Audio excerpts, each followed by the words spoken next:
To this day, I still get comments talking about how wrong and incorrect I was for talking about void walking. And I think what I was saying got kind of lost in translation, which is entirely my fault for not properly communicating my thoughts as well as I should have. So as an addendum to that, because I still, get the comments and I'm still reminded of it, I want to go back and discuss void walking to hopefully clarify what I mean and what my opinions on it are. I think the best way to go about this is to clarify what I think the biggest misconception is, and that is that I don't really care for void walking. A lot of people seem to have gotten the impression that I was pro void walking and that I think the mechanic, the bug, whatever you want to call it, should have stayed in the game. And that really isn't the case, as I think void walking was justifiably removed. However, I do think that there are aspects of void walking and of the game as a whole that are warranting a discussion. For those of you who may be unaware, void walking was an exploit you could do, which would involve you clipping out of bounds and into the void found in the caves. Prior to the update that removed it, this would allow you to walk around most anything in the caves, and can be done pretty easily, though attempting to do so now will cause you to simply fall into the pit and respawn near where you fell in. In a previous video, the thing I wanted to really drive home at, in regards to void walking, was the idea of why would people choose to use it, where would they use it, and how would they use it. And in that video, I used the example of the atrium, which I'll delve into a bit more because it was very prominent to use void walking to reach it, as well as to basically just skip it. The atrium is a unique area in the caves due to it being completely isolated from the rest of the caves, and having one way in and out. And this became the spot to void walk to and skip, and for what I would say is a pretty good reason. There are a lot of aspects to this area that I, as well as others, do not appreciate, to say the least, with one of the biggest being the sanity/insanity obelisks that just block your way. The mechanics behind these are pretty straightforward. Some go up if your sanity is high, and some go low if your sanity is high, and vice versa. Some go low whenever your sanity is low, some go high. Unfortunately, this does make traversing the atrium a bit more of a process, to say the least. There are ways around this, such as having a nightmare amulet and dropping your backpack and putting it back on, while on top of the obelisks, but that's just a whole process. And yes, this is a workaround that you can use, and more often than not, people do use it as a means to bypass these obelisks, but there is a pretty annoying issue with this. Repeatedly having to do this for every single obelisk, every time you want to kill Fuel Weaver to reset the ruins, is really annoying. Especially considering that you have a bunch of enemies typically aggroed onto you from behind the wall, and more often than not, these enemies tend to be bishops which just shoot you, that you have to deal with before you could actually traverse these really annoying areas. There's not really any further justification than just general annoyance, if I'm being honest, but I think that it being as annoying as it is, as frequently as it is justifiable in and of itself to complain about it. I am of the opinion that if a repeated action is incentivized throughout a long-term world, there should be things in place that make the action or actions more convenient after subsequent acts. So in this case, it would be after subsequent trips. Traveling through the atrium should just be easier, and a lot less of a hassle.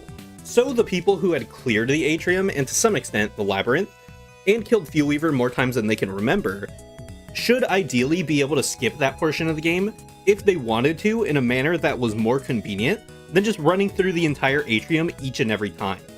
From everything that I've gathered, the reason that people would skip these areas in particular isn't because the areas are quote-unquote too hard, and, I don't want this to come off as me whining because the area is too difficult for people to do without skipping, but to come across as me complaining that these areas are lacking in any reason to go through them, other than just getting to the end of them. This means that there is a high incentive to get through the area as fast as possible, and to interact with the area as little as possible, which makes the entire area feel like it's just there to be an annoying obstacle that you have to get through, as opposed to an area like the ruins, which reward you for clearing it by giving you powerful and interesting items, while simultaneously providing an engaging challenge. This is in stark contrast to the atrium and the labyrinth, which just has some mediocre items scattered through them, and has a small handful of enemies that serve no purpose other than to harass you for the sake of harassing you while you try to make it to the end.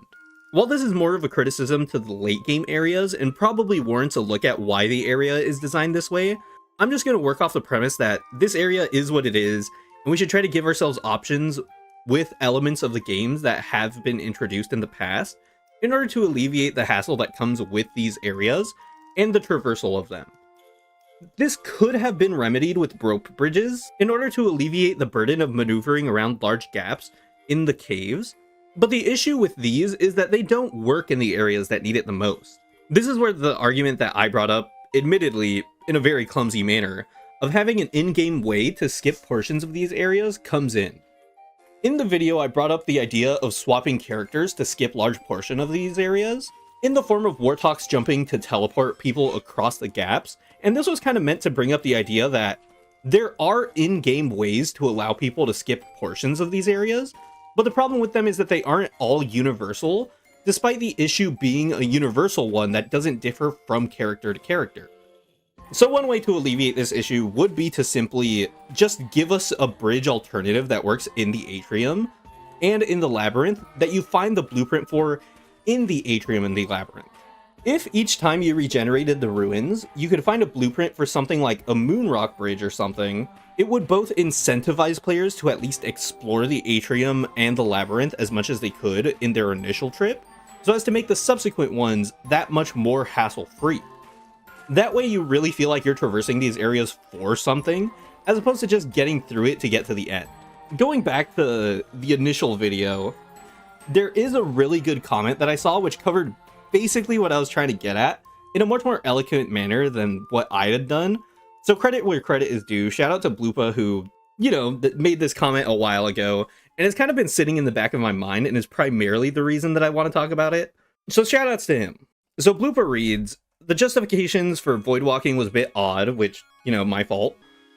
Because a glitch shouldn't be compared to the intended use of game mechanics in terms of legitimacy. I would have just said if the content voidwalking was used to skip were good, people wouldn't have been voidwalking, and have that be my justification. I do agree with everything else in the video though. Having to sink hours into a world to get to a point where you need to sink even more hours into it to consistently deal with the overwhelming amount of threats the game sends towards you for getting to said point is not fun in the slightest. And that's basically just a huge condensation of what I was trying to get at in my video, summed up in a comment. So, shoutouts to him. This is really well put. I definitely should have explained my reasoning on the comparisons and my position in a manner that was more simple and concise than what I went with. And for now, I want to dive into what Bloopa said in his comment, because it's basically the initial reason why I wanted to make this video and wanted to elaborate a bit on what I meant and what I thought. So I see the point being made of an exploit not being compared to game mechanics in regards to how legitimate they are, but the point I was trying to get at in that instance was the comparison between making an obstacle more convenient to maneuver around and what I felt like was an arbitrary double standard of what is and isn't allowed in regards to skipping portions of the game, rather than comparing the legitimacy of one method to the other. And the reason that I wanted to bring up that double standard is primarily because of the introduction of rope bridges as a solution to fix what voidwalking had stood in to resolve. The point I was trying to make, as Bloopa said, if the content voidwalking was used to skip were good, people wouldn't have been voidwalking. And what I was trying to say in addition to that is if the solution that Clay introduced to alleviate people's proclivity to using voidwalking were good, i.e. rope bridges, then I wouldn't have felt the need to make the video or even discuss voidwalking as an option at all. I think that the idea that rope bridges are a mechanic that Clay has decided to exclude from being available in places like the atrium or the labyrinth is short-sighted due to the fact that it doesn't do anything to alleviate the fact that people were skipping the content that Clay chose to exclude for a reason. And that reason isn't being addressed, nor is it being given anything to alleviate it. And it's not like the area is sacred in regards to whether or not you can skip it, or at least large portions of it, as there are methods to make traversing the area a lot less of a hassle than any baseline, which is the point I was trying to make when talking about the ways that do exist to make it easier. You know, people can use anemones, telelocators, lazy deserters, or even character-specific methods like Wartox's teleport, or what known as telepad, but these were methods that largely did exist when voidwalking was around, and did nothing to alleviate the use of voidwalking, which indicates to me that these options aren't enough, and that the areas people would rather skip are areas that need a reason to go through them, and or need a way to make traversing them universally easier. As to what that method is, quite frankly, I don't care. It could be voidwalking, it could be teleporting, it could be bridges. The point I'm trying to drive home at is the fact that there isn't anything to make these areas any better to go through is absurd. There's also another series of comments that I personally take issue with, and it is largely due to the fact that people would equate things like voidwalking with things like using console commands, which, on the surface, I understand the argument. If using one method to accomplish a task is one that you regard as cheating, then all forms of cheating should be on the table if you choose to use that sort of option. And honestly, while I disagree, I can't really argue with it. Because here's the thing. As I scrolled through the comments, which, let me just say, ouch, there was a lot of discourse in regards to how far people were willing to go with what they qualify as quote-unquote cheating. Some people were of the opinion that Voidwalk was cheating and that it shouldn't be used outright, but some people thought that it was cheating, but was justifiable to use in regards to skipping those portions that people hated going through. Others thought that using things like Volt Goat farms were cheating because a lot of the methods involve manipulating spawn points, while others thought they were just clever use of game mechanics. Some people were just purists who were advocating things like QOL mods being cheating, and obviously people disagree with that, and so on. And I'm not going to argue that my reasoning for why voidwalking was, let's say, justifiable evil is any better or worse than anybody else's reasoning on why they agree or disagree. Because the simple matter of the fact is, I have my own standards in regards to what lines I'm willing to cross as far as any form of quote-unquote cheating goes, as I'm sure everybody else does. And as far as voidwalking goes, I think it's a justifiable thing to exist given the circumstances surrounding what people were using it to skip. Now, does that mean that I think voidwalking should still be in the game? No, but what I am saying is I just wish there was an alternative. And currently, that alternative simply does not exist, which is unfortunate. And like, Blooper really did put the entirety of my argument well in regards to if the content voidwalking was used to skip or good, people wouldn't have been voidwalking. Because when I saw that, I really thought about it for like a couple hours, for like a day. There's a lot more that I went over in regards to the original video talking about the endgame content, though I don't really want to revisit the ideas in their entirety. But I will briefly cover some concepts that I want to re-examine, just to see if they still hold up.